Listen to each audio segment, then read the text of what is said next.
भाइयों बहनों,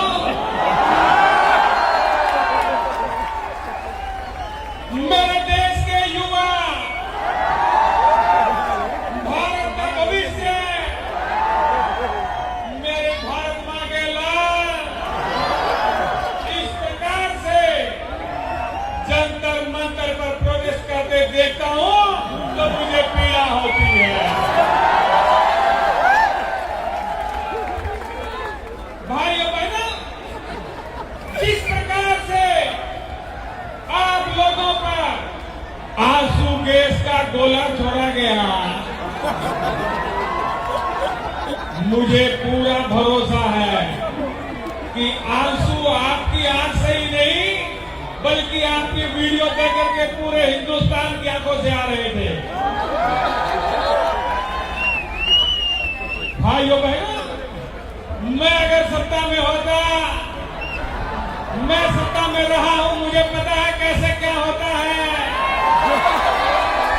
मैं अगर सत्ता में होता तो ये युवाओं को यहां ऐसे बिखरने बगड़ने नहीं देता, ये युवाओं को रोने नहीं देता, ये बेरोजगारों को यहां पर घूमने नहीं देता। और इसलिए जब मेरी सरकार बनेगी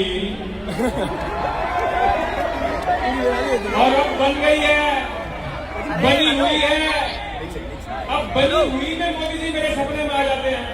इधर हो, रात को ही मोदी जी सपने में आ गए। जहाँ खड़े थे वहीं हैं हम। मैंने पूछ लिया, मैंने कहा मोदी जी ये पेपर लीक हो रहा है, ये सब कुछ हो रहा है, ये क्या हो रहा है? तुम जहाँ खड़े और थे आपने वहीं कहा हैं। था शुरुआत में 15 लाख का, तो मोदी जी बोले भाइयों बहनों,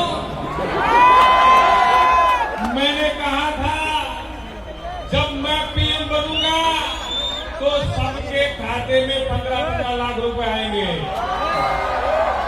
और अब मुझे जरा बताइए, अगर एक आध पेपर लीक होने से अगर किसी के खाते में 15-15 लाख रुपए आते हैं तो इसमें घाटा है क्या? एक आध का तो फायदा है लेकिन घाटा हमारा सबका है। और दोस्तों, मैं इतना ही कहूंगा कि जितने दिन से आप लगे हुए हो, बहुत लोगों को ये उम्मीद भी नहीं थी कि इतने दिन ये चलेगा, लेकिन हम लोगों की एकता और संयम से, शांति से ये इतने दिन निकले हैं। और साथियों, जब तक जीत हासिल नहीं होती हमें और डटे रहना है। भारत माता की जय, भारत माता की जय। तो दोस्तों, इसी